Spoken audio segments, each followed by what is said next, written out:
Thank you, thank you. Now, I'm going to try this without a mic. I naturally have a loud voice, so if you can't understand me, just raise your hand and then I will gladly get the mic. Can you guys hear me back there? Okay, good.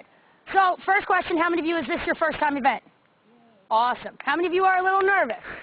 Okay, I'm going to tell you, I've been in this sport 15 years. I'm racing tomorrow. I'm nervous too. So that is completely normal. Hopefully what I'm going to go over today is going to help those nerves just a little bit.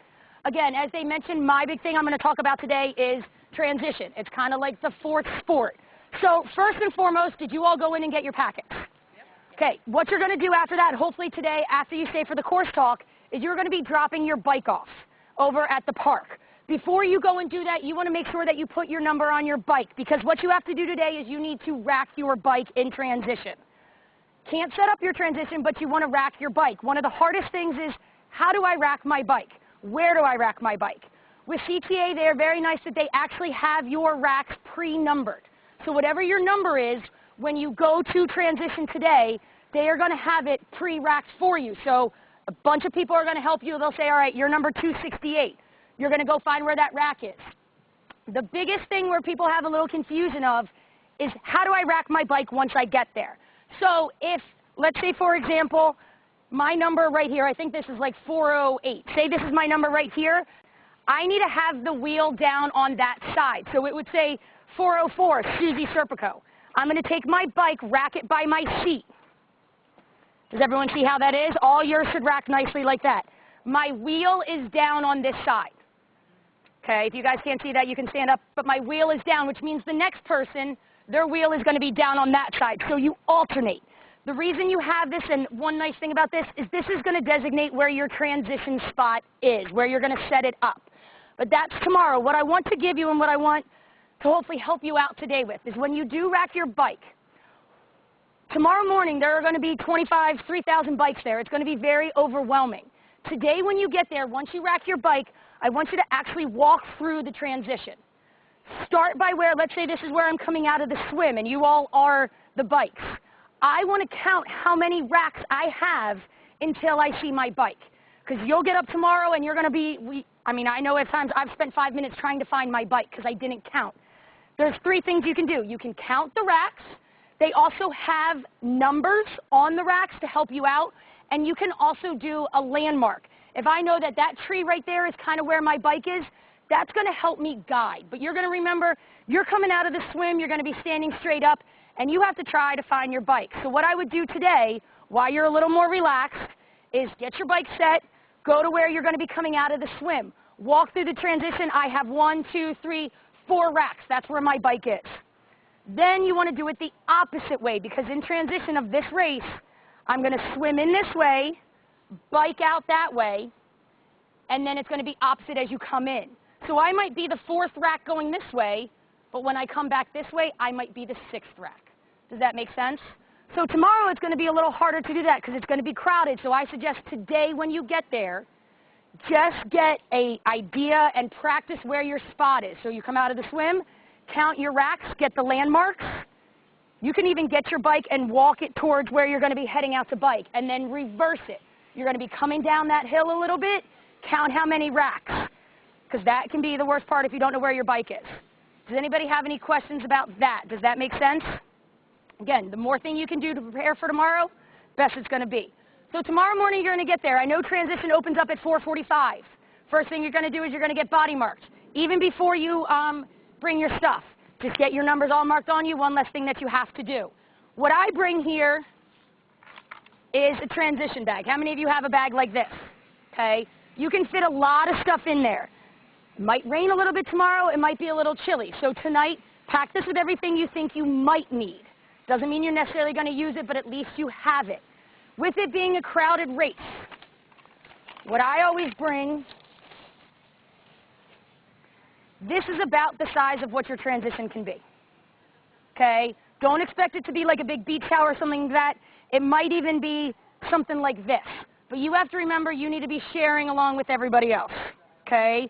Do you have to bring a towel? No. But sometimes this just designates your little area to help you set up. So, again, with one of the reasons we have you racking with your wheel down, that is the side you want to set up your transition on. If I set up my transition back here, I need to then take my bike out and in reverse. And it's a lot more messy. So to be a little quicker, a little more efficient, you're going to take your towel or your transition and you want to set it up right next, almost under the wheel of the person right here. Okay?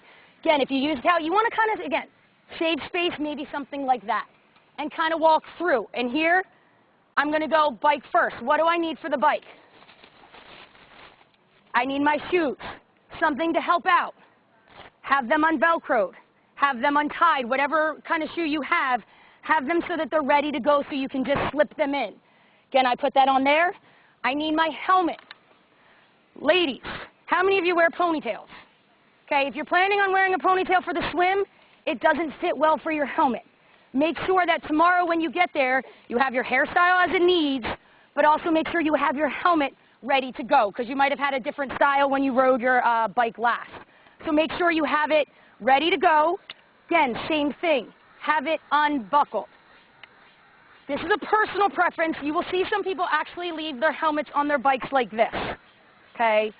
My thing about that is all it takes is somebody to accidentally run into your bike, your helmet falls over, and then you spend some time trying to find it.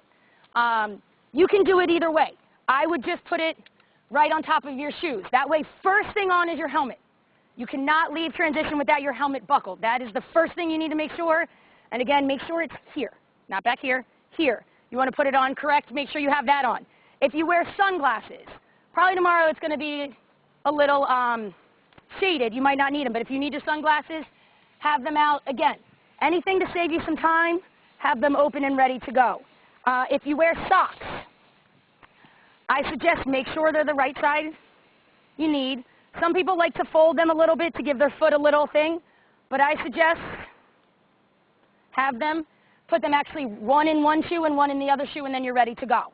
That's all I need for the bike. Do we need our numbers on the bike? We do need it. You do need to wear them. And I'll check with Carrie when she gets here. How many of you have a race belt? Okay, if you don't have a race belt, I know that they are selling them in there. This is a nice thing. If you are planning on pinning it on your shirt, when you bike, it's going to bunch up a little bit. It's going to get a little uncomfortable. The nice thing, and don't say this, I fold my number because then it's not flapping in the wind. I put it on. If you need it for the bike, throw it in the back. And then when you run, flip it, put it all right here. Okay? But I suggest this is your best thing that you can do. And they're, I think, $5, $7, $10 based on what kind you get. If you get one, you can stick your gels in here if you need them for the run. But again, have it unbuckled. Anything to save you some time, have it unbuckled, have it right there. So I'll check to make sure, okay, that's what I need for the bike. Another thing for the bike. How many of you have seen the course? Have seen where transition is? Okay? First, once you get your bike, you're going to be kind of jogging up a grass hill. Be careful because it will be a little wet. Second, transition, the first bike starts at a hill. Make sure your gears are set to climb a hill. Okay? Either change it today before you get there or change it first thing in the morning, but you want to make sure your gearing is set up to climb a hill, not flat, because then it's going to be, you're going to find that's a little tough to get going. So that's another thing that you can do. After I have my bike stuff, then I'm going to go to my run. For me, these are my running shoes. How many of you have seen of the lovely lock systems or any type of elastic system in here? I use the lock laces. Phenomenal thing that you don't have to change your shoes. All you do, here it is, shoe on, I'm ready to go. You don't have to bend down, take the time to tie your shoe. Then any extra time that you can do, I have my shoes, gonna put them back there. I run in my visor. I put that right there. That is pretty much all you need for transition. If you do happen to have, I don't think I have anything, like a goo or any of your nutrition or an extra water bottle, keep it here. But again, this is all confined into that little space. With my bag, I can't just take my bag and leave it right here. I suggest, I don't know if they're going to allow you to put it back against the fence or give it to somebody, or you might have to go back to put it in your car. But you can't just leave this bag hanging out right here. Okay? What am I missing? I would just suggest, guys, that sometimes less is more. On the front of your packet that you guys got, I think there's a section. I mean, bring whatever you want.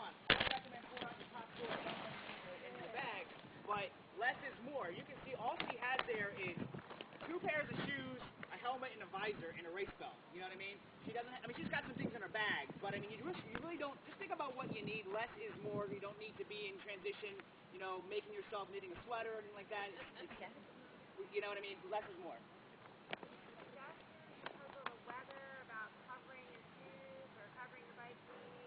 Here is my theory. So tonight when you guys go, I know that TTA does not allow trash bags and stuff on your bike. It's not very go green anymore.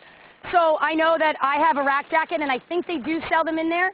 I was telling some people before, you'll go into some races and you'll see that the only thing that people cover is their bike seat with a swim cap. If somebody can explain that to me, that would be fantastic. But your bike seat's going to get wet in the race because you're coming out of the water, so I'm not quite sure of that. But if you want something like this, you can cover it, but... It needs to be on the approved list of yeah. covers. There's an approved list of covers that needs to be on. Yeah, so that's tonight. But once I take this off tomorrow, if it's raining, my bike's going to get wet anyway. I would suggest bring a towel tonight, or bring a towel tomorrow, that you can kind of wipe your bike off a little bit. As for that stuff right there, you could bring a, like maybe a bag like this to cover on top and put something on top of it. But again, if you're going to be wet, you're going to be wet. You know what I mean? Having dry shoes, if your feet are already wet from rain on the bike, they're already going to be wet. Unless you wanted to spend time to wipe your feet off and stuff, which I think you're going to be wet. You can spend time to wipe it. I mean, you can wipe it, again, if you wanted it in a sweater, you could. I mean, there's nothing against it. I mean, it's really just based on what you're comfortable with. So, I mean, it's not something you have to rush through. You'll see Suzy that she's a pro, she'll be in and out in under 30 seconds, which is pretty amazing to watch. We should actually have you do a time one. But yeah, you'll see some of the more experienced athletes will do it very quickly, but you don't have to. You can go in, you can walk through. No one says you have to run through transition. You can walk through, find a spot, let your heart rate come down, do what you need to do, and then go. So there's no rule on how quick you have to do it. But and in some cases, it might be better to do it a little slower to do it right than to go back and forget something or do it wrong. Yeah. But again, less though is still more. But again, as for the rain, if it rains tomorrow, here's the thing. One suggestion I have, you can't control the rain. That's something that we can't control. If it rains, but you can control how you race. You can control everything that you set up. You can control that. You can't control the rain. So if it rains, it rains. If it doesn't, perfect. Yes? Is there any difference if you're on a relay? So with the relay with transition, you all each, how many of you have gotten your timing chips? Timing chip, if you don't, make sure that's the first thing you put on in the morning. With the relays, okay, you cannot make transfers unless you are at your rack. So what part are you doing? The bike. So you're going to set up your bike exactly the same way. You guys probably don't need to set up a transition at all. You just need to have your bike here. When your swimmer comes and you're waiting by the bike, I'm going to suggest for you, you be the one that reaches down and gets this, puts it on your leg, because she's just getting out of the swim. She's going to be a little disoriented, a little bit tired, and then you go off with the bike. When you come back to the bike, meet your runner at your rack. And then she should get the chip because you're coming back from the bike, and then she'll head out. One thing I'm going to say for you all, how many of you have not done a swim to bike yet? Okay? What's going to happen, and this is normal, today when you go, it is actually a pretty long transition from when you get out of the swim to your bike. No one says you have to run it, okay? What's going to be happening is you're going to be like this for a while. Your blood's going this way. Suddenly you're expected to stand up. Most likely you might get a little disoriented. That's okay. Take your time, walk until you feel good, and then if you want to run, start running. But that is completely normal. You're here, suddenly now your blood's changing where it's going. So if you feel a little weird, a little tired, your legs don't quite have your legs, that's normal. Normal, normal, normal. Yes? Is that a barefoot transition? It's barefoot, but it is all on grass. It is on grass, so it's very nice. It's not going to hurt your feet, but it is, I don't know what the distance of it, but it's, yeah. Yeah. Well, the nice thing is it's going to be lined with people, so they're going to be yelling and cheering at you, so you're never going to be alone out there. I'm telling you, you're going to have a blast. Yes?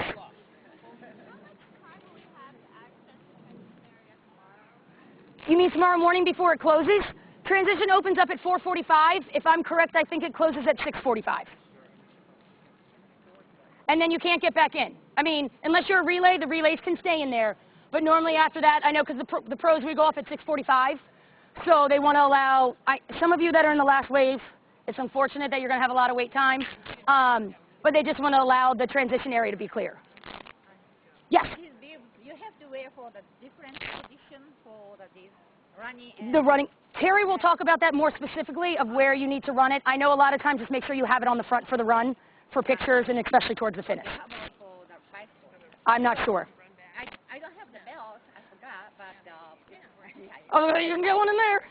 Yeah, I'm not sure. That would be a question to definitely ask Terry. okay. Yeah. How about if somebody want to change the clothes, like for the swim, bathing suit, do for the running or whatever? Changing, what do you wear in the transition? Obviously, I mean, I don't need to say this, there's no nudity there. Right. So, you can't, I mean, some people don't really realize that what should I be wearing and all that kind of stuff. You can swim in a bathing suit, that's fine. The water, that's not wetsuit legal. There's speed suits. How many of you have heard of the speed suits? Okay. I think the speed suits are really labeled wrong. They don't give you any speed. There's no buoyancy to them. But if you want to wear your bathing suit in the swim and while you're in transition, have a pair of shorts to put on and over top, that's fine. You got to wear what you're comfortable with, but just, again, you can't, it's not like you're going to have some place to change. You know, it's all out in the public. So. If you're wearing a bathing suit, you're going to be most likely doing the entire race with the bathing suit on underneath you. Most likely. And I will give you a trick, and I know this kind of seems like TMI, but I'm going to tell you a trick, and this is my little trick. Why? Why not? We're all girls and we're all here. And again, it's these little things. So a lot of you are like, oh my God, I have to go to the bathroom. If you have to go to the bathroom, there's not porta potties really right set up in transition. Okay? Again, might be TMI. What you can do, it's grass. Sit down on the grass, go in the grass. Then you don't have to worry because here's the thing. On the bike, you're going to be on that bike for 16 miles. What are you going to do? There's porta potties along the way, but it would be better to go. And again, it's TMI, but let me tell you, it works. If you have to, because you're going to have to go find something. And this is things you guys don't think about. But you're going to be in the water for a while. You're going to come out. Then you got to go on the bike. You know what I mean? Just say, hey. Never wondered what the pros do. That's literally what they do. You feel right behind and you can sweat.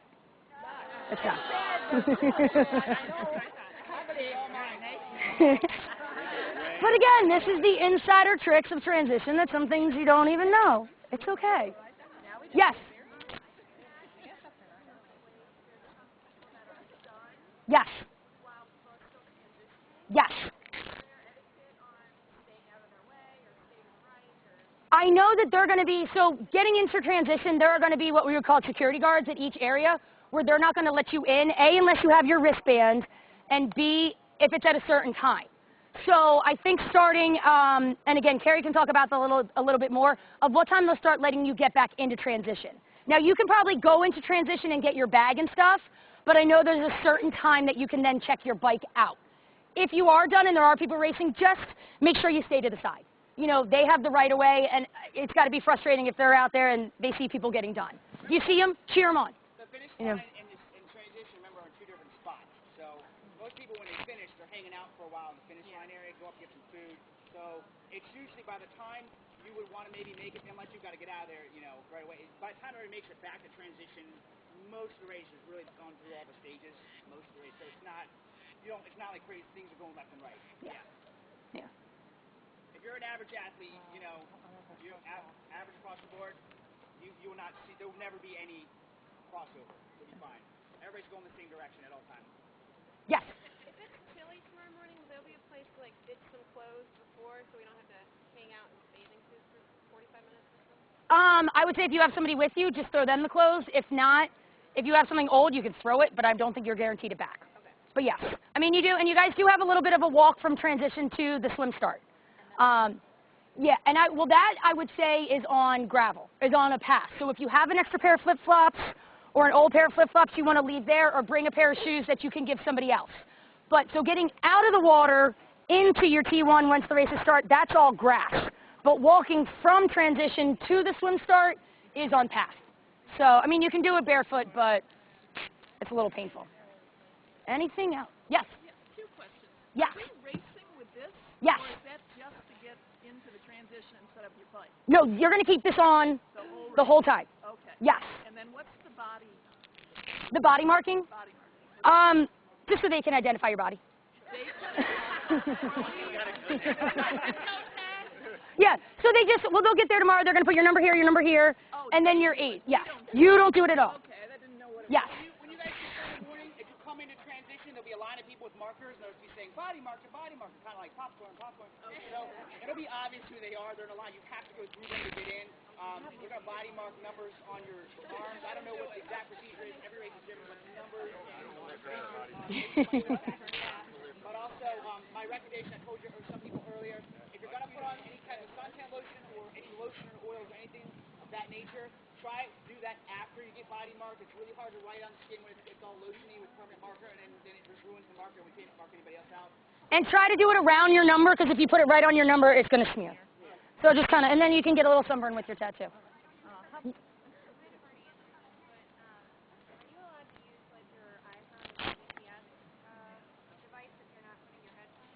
Carrie will talk about that in about 8 minutes. Yes, I'm not sure about that exactly. Anything else? Yes. Tips, put it on first thing you get in the morning and don't take it off until the finish line. Yep. And I'm going to suggest your gears are on the right side. Put your chip on your left ankle. Your timing chip's still going to work no matter what it is, but if you put it on your left ankle, do that first thing you get up. Put it on. Even put it on tonight. Oh, okay. Yeah, but no chip, no time. Yes. No. Oh, wetsuit. Oh. We'll have to check tomorrow. They'll make that call. Carrie will talk about that. Wetsuits. Yes, we will make that call tomorrow. What's the water temp? 79.8, I believe, this morning. What? Wow, I take that back. Wow. Carrie will talk about exactly what there's legal limits and stuff. Again, I'm just here for transitions. I don't want to say anything. And anything else about transitions specifically? Again, when you go and rack your bike, I cannot emphasize enough the importance of going in to get yourself, find where your bike is, coming from swim to bike and also coming from bike to run. So, yeah. Can we give a big round of applause for Miss? Thank you.